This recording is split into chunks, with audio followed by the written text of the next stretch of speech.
हमारा YouTube channel मसलक आला सलामत रहे को सब्सक्राइब करें और बेल आइकन क्लिक करें।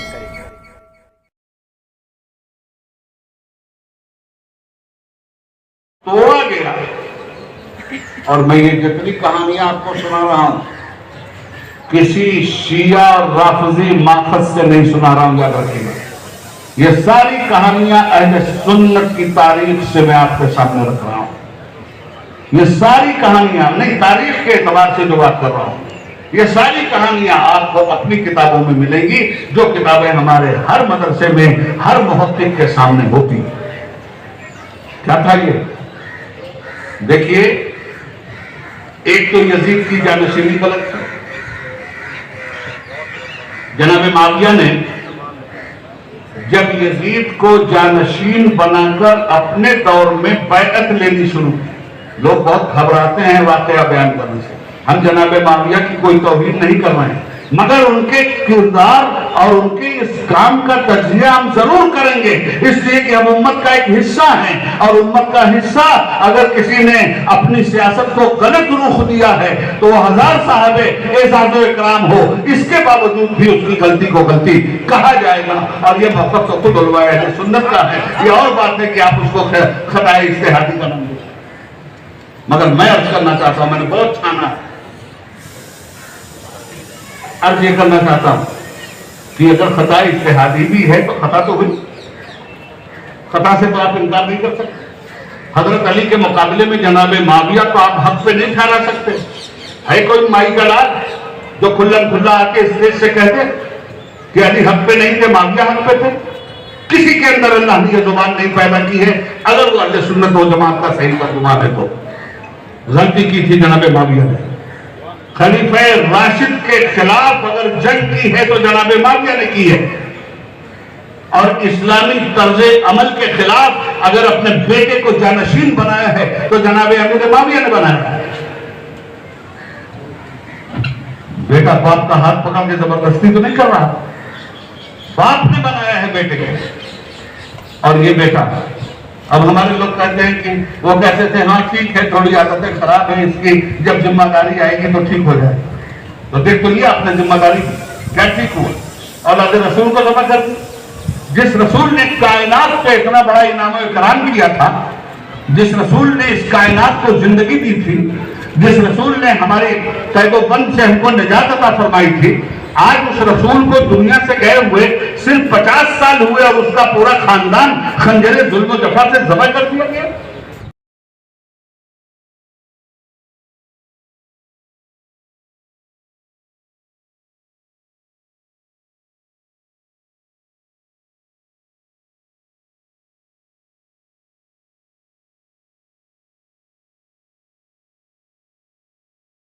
आज का जो दौर है बड़ा पुरफितन दौर है,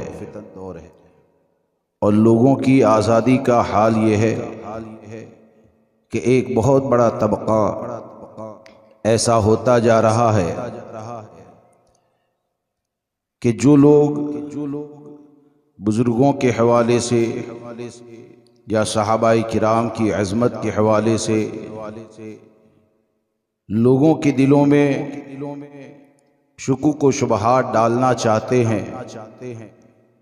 और ये अल्लाह तबारक व ताला का फ़ज़ल है और सरकार बगदाद की इनायत है कि उन तमाम फितनों के मुकाबले में सिर्फ हिंदुस्तान नहीं बल्कि पूरी दुनिया में देखेंगे तो आपको ये नज़र आएगा कि उन फितनों का मुकाबला करने वाले आपको इमाम अहमद रज़ा के ग़ुलाम ही नज़र आएंगे।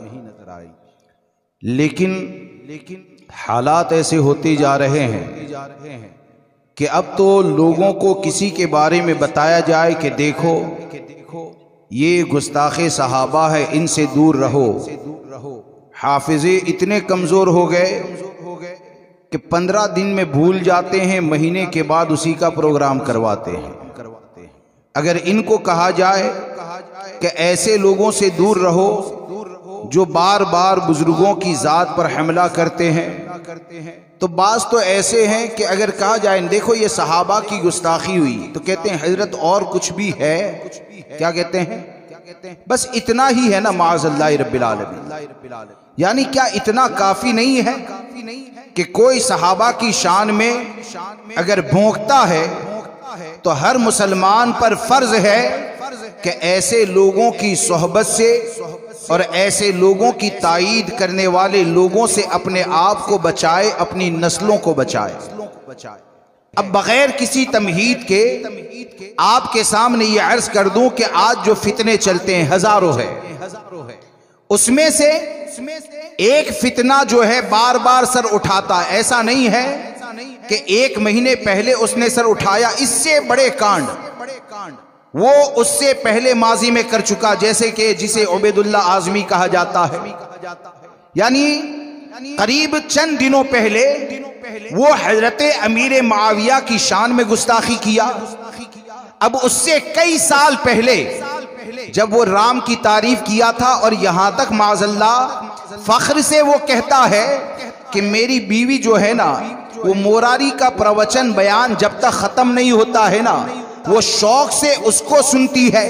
यहां तक उसने अपने उस बयान के अंदर कहा कि क़यामत तक मुसलमान जितनी भी बच्चियां हैं, जितनी भी औरतें हैं, माज़अल्लाह रब्बिल आलमीन उनको सीता से तशबीह देता है। अब उस वक्त जब हमारे बड़ों ने फतवा दिया और हमारे बड़ों ने इनसे बचने के बारे में कहा, तो बहुत से लोग उसकी ताईद में खड़े हो जाते हैं और खड़े होने के बाद न जाने क्या क्या कहने लगे। काश कि हुजूर तादुशरिया, हुजूर मुहद्दिस कबीर और मसलके आला हजरत के वफादार उलमा की बात को अगर उसी जमाने में माना होता तो आज ये उबैदुल्ला जैसा नासूर ये सहाबा किराम की अजमत पर नहीं भोंकता, हजरत अमीर मुआविया की शान में गुस्ताखी नहीं करता। अब आप देखें कि उबैदुल्ला जैसा आदमी जब हजरत अमीर मुआविया की शान में गुस्ताखी करता है, आज लोग क्या कहते हैं, किसी की मोहब्बत अगर तुम्हारे दिल के अंदर पैदा हो जाए और बाद में पता चले कि ये तो ऐसे लोगों के साथ बैठता है जो गुस्ताखे सहाबा है, ये तो ऐसे लोगों के साथ बैठता है, ये तो गुस्ताखे अहले बैत है, और उन लोगों को कहा जाए कि ऐसे लोगों को छोड़ दो, अपने ईमान और अकीदे की हिफाजत करो, तो लोग ये सोचते हैं कि हम तो मोहब्बत कर चुके हैं, हम तो इनके साथ दिल को लगा चुके हैं। मैं आपसे एक बात पूछना चाहता हूं, सरकार गौसे आजम का फैसला मानेंगे या नहीं मानेंगे? बोलिए, कितने लोग गौसे आजम का फैसला मानेंगे? सब गौसे आजम का फैसला मानेंगे। और गौसे आजम का फैसला क्या है?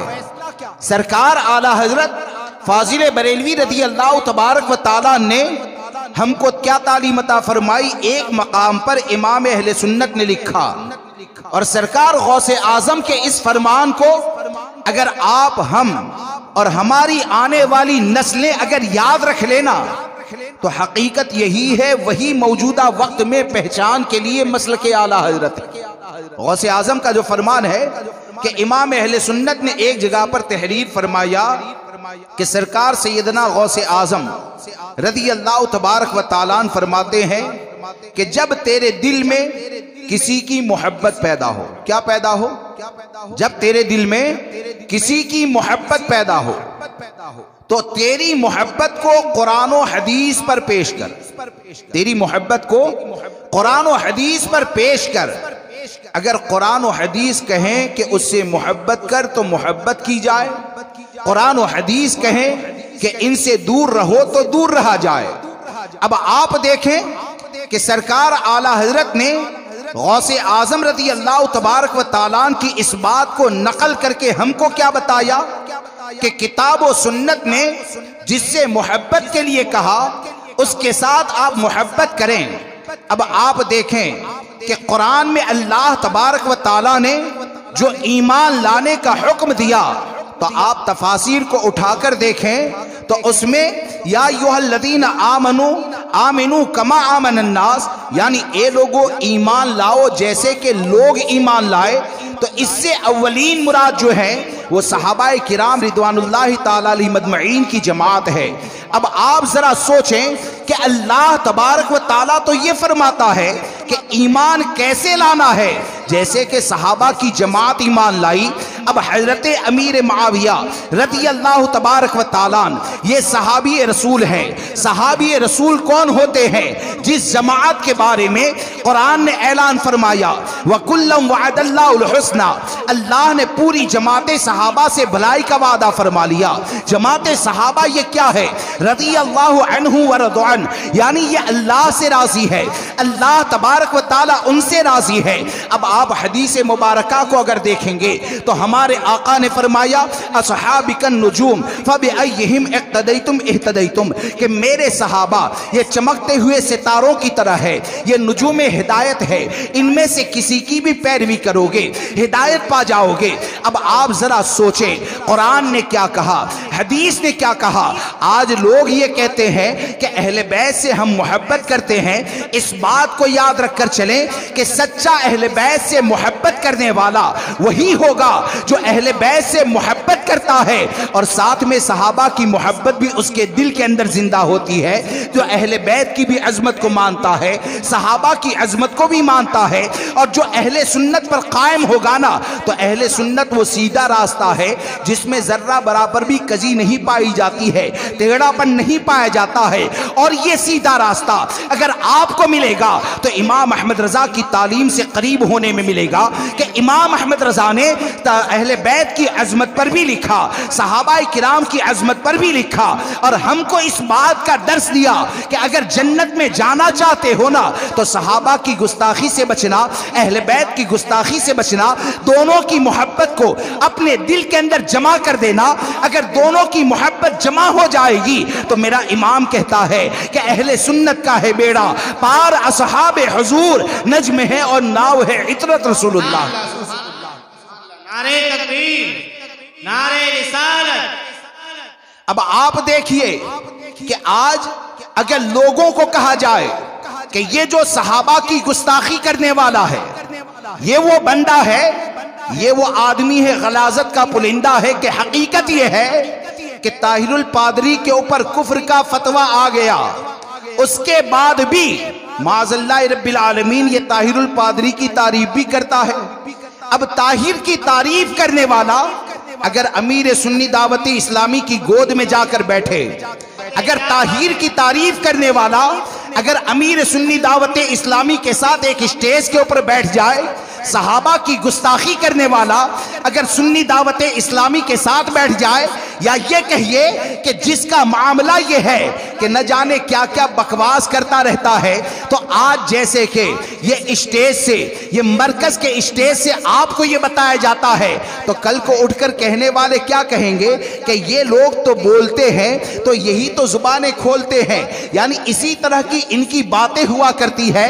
हमको इससे कोई लेना देना नहीं कि कौन हमारे बारे में क्या कहेगा, हमसे इससे कोई लेना देना नहीं कि कौन हमारी तारीफ करेगा, कौन हमारी बुराई करेगा। हमको तो हमारे इमाम ने यही दर्स दिया कि जो उस इमाम अहमद रजा का गुलाम होगा वो लोगों के चेहरे को देखकर बात नहीं करेगा, बल्कि इमाम अहमद रजा का सदका जिन उलमा को मिलता है तो वो तो जब भी बोलते हैं तो यही कहते हैं कि या रसूल अल्लाह करूं मदह अहले दोवल रजा, पड़े इस बला में मेरी बला, मैं गदा हूं अपने करीम का, मेरा दीन पारे नाल। अब आप देखिए कि अमीर सुन्नी दावत इस्लामी गुस्ताखे सहाबा के साथ बैठता है। अगर हम बचाने की कोशिश करें तो सुबह में उठने के बाद ये कहा जाता है कि भाई इससे अहले सुन्नत व जमात का नुकसान होता है। हम अगर कहें कि 4 अंगूठियां पहनने वाला ये लोगों को तो दीन की दावत देता है, लोगों के सामने मामला ये होता है कि वो ये कहता है कि एक अंगूठी पहनो, लेकिन तन्हाई मिल जाए तो 4 भी पहन लेता है। लोगों को इमाम अहमद रजा का नाम देकर धोखा देता है, लेकिन कच्छ की सरजमीन पर जाता है तो मिनहाजी की कब्र पर फातिहा पढ़ने भी जाता है। अब आप मुझे बताएं कब तक आप फुरूइयात का नाम लेकर लोगों को धोखा देते रहेंगे? क्या ताहिरुल पादरी के साथ हमारा इख्तिलाफ फुरूई है या उसूल का इख्तिलाफ है? आप मुझे बताएं जो सहाबा की गुस्ताखी करेगा तो उसका इख्तिलाफ फुरूई कहा जाएगा या उसूल का इख्तिलाफ कहा जाएगा। तो जब आप ये मानते हैं तो इस चीज को याद रखकर चले कि होना ये चाहिए कि हमको इमाम अहमद रजा ने, हमारे बुजुर्गों ने इस बात का दर्स दिया कि जो भी गुस्ताखे सहाबा होता है, औलिया की शान में गुस्ताखी करने वाला होता है, जो भी मिनहाजी होता है, तो जो भी सच्चा आशिके मुस्तफ़ा होगा, जो भी सच्चा गुलाम इमाम अहमद रजा होगा, जो भी हुजूर ताजुश्शरिया को फॉलो करने वाला होगा, जो भी हुजूर कायद मिल्लत मुहद्दिस कबीर के दामन से वाबस्ता होगा, तो उसका मामला ये होगा कि वो कभी भी उनके साथ स्टेज पर नहीं बैठता है, नेट पर उसके बयानों को नहीं सुनता है, उसकी मोहब्बत को अपने दिल के अंदर जगह नहीं देता है, बल्कि उसका मामला तो ये होता है कि नबी से जो हो बेगाना उसे दिल से जुदा कर दे, पितर मादर बिरादर मालो जा सब उन पर फिदा कर दे। नारे तकबीर, नारे रिसालत, मसलके आला हजरत, फैजाने हुजूर ताजुश्शरिया। अब आप देखें कि कोई ये कहता है कि ये प्रोग्राम में जाने के बाद, लोग कहते हैं ना इतना बड़ा प्रोग्राम किया और अमीर सुन्नी दावत इस्लामी का रद्द हुआ, दीन की क्या दावत दी?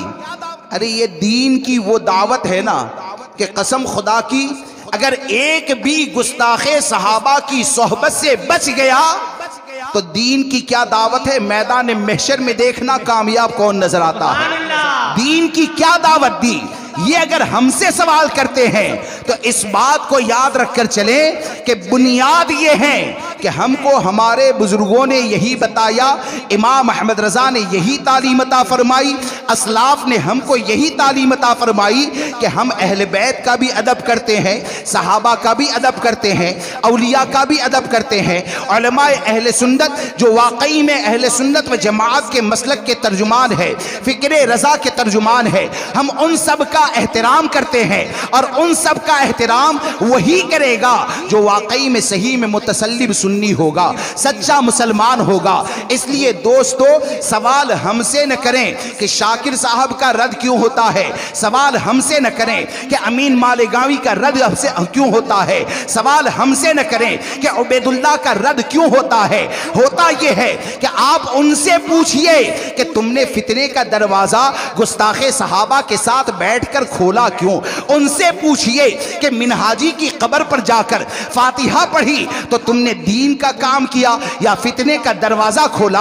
हम तो वो हैं कि अल्हम्दुलिल्लाह फितना नहीं फैलाते हैं, बल्कि जिस जगह पर भी फितना पैदा होता है तो गाली खाना बर्दाश्त कर लेते हैं, बुराई को सुनना बर्दाश्त कर लेते हैं, लेकिन ये सोचते हैं कि हमसे जुड़े हुए लोगों का ईमान सलामत हो जाए, उनका अकीदा सलामत हो जाए, उनकी निस्बतें सलामत रहे। इसलिए दोस्तों वाज़ेह तौर पर याद रखें, और अक्सर मैं सोचता हूँ हुजूर ताजुश्शरिया ने तो माजी के अंदर ये कहा कि दावत इस्लामी, सुन्नी दावत इस्लामी ये मसलके आला हजरत की मुबल्लिग नहीं है। और अब इन लोगों की जो हरकतें देखी जाती है ना तो ऐसा लगता है कि न जाने मेरे ताजुश्शरिया की निगाह विलायत ने इनके मुस्तकबिल की कौन कौन सी खराबियों को देख लिया होगा, न जाने मेरे ताजुश्शरिया ने इन लोगों के कौन कौन से मामलात को देख लिया होगा कि पहले से ही मेरे ताजुश्शरिया ने उनका बाइकाट फरमाया, उनके मामलात को लेकर बाइकाट फरमाया। अब आप जरा सोचिए कि आज के वक्त में इन लोगों की ताकत क्यों बढ़ जाती है, इन लोगों का मामला क्यों बढ़ जाता है कि जो गुस्ताखे सहाबा के साथ बैठता है आपके शहर में उसका प्रोग्राम करना आसान हो जाता है, और जो मोहब्बत सहाबा और मोहब्बत अहले बैत का दर्स देता है उसको शहर के अंदर दाखिल नहीं होने दिया जाता है। तो इसमें सब कसूर ये अवाम का है। आपकी जिम्मेदारी ये है कि सरकार गौसे आजम ने फरमाया कुरान और हदीस जिससे मोहब्बत के लिए कहे, जिससे मोहब्बत के लिए कहे उससे मोहब्बत करो, और कुरान और हदीस जिससे दूर होने के लिए कहे उससे दूर हो जाओ। अगर इस तौर पर दूर होंगे तो कल को उठ के अगर कोई ये कहता है कि नहीं भाई हम तो शाकिर साहब के मुरीद हैं, हम तो शाकिर साहब से मोहब्बत करने वाले हैं, तो संजीदगी से ये सवाल करता हूँ कि हम मौजूदा वक्त में जितने भी पाए जाते हैं बड़े से बड़ा बुजुर्ग हो तो उनकी मोहब्बत हमारे दिल में ज्यादा है या सहाबा की मोहब्बत ज्यादा है? अरे बोलिए, शरीयत का तकाजा क्या है, शरीयत ने क्या तालीम अता फरमाई। गैर सहाबी कभी भी सहाबी के बराबर हो ही नहीं सकता है, कितने भी बड़े विलायत के मनसब के ऊपर फाइज हो। अब यहां से आपको गुमराहियत से बचाने के लिए पैगाम दिया जाता है कि ऐसे लोगों से बचें, लेकिन कोई ये कहे कि नहीं मैं तो मुरीद हो गया, वो पीर हैं, तो इस बात को याद रखकर चले, तुम्हारे पीर कहने से कोई पीर नहीं हो जाता है। हाँ, कोई लकड़ी के खंबे को सोना कहता रहे ना, तो पूरी रात सोना कहते रहे, वो सोना नहीं हो जाता है। पीर कौन होता है उसको समझने के लिए इमाम अहमद रजा की तालीमात का मुताला करें। पीर कौन होता है? पीर वो होता है कि जिसके करीब जाओ तो सहाबाए किराम की अजमत कम न हो, बल्कि उनके करीब जाने के बाद सहाबाए किराम की अजमत दिल के अंदर पैदा हो जाए। पीर कौन होता है? वो होता है कि जिसके करीब जाए तो अहले बैत की अजमत पैदा हो जाए और दीन से ऐसे करीब हो जाओ और हुजूर से ऐसी मोहब्बत करने लगो कि उस पीर की कुर्बत जब तुम दुनिया से जाओ तो उसके अमल को देखकर दुनिया से जाते वक्त तुम बद मजहबों से इतने ज्यादा बेजार हो जाओ कि दुनिया से जाते वक्त तुम्हारा ईमान सलामत रहे और तुम ये कहो कि खाक होकर इश्क में आराम से सोना मिला, खाक होकर इश्क में आराम से सोना मिला। जान की अक्सीर है उल्फत रसूलुल्लाह।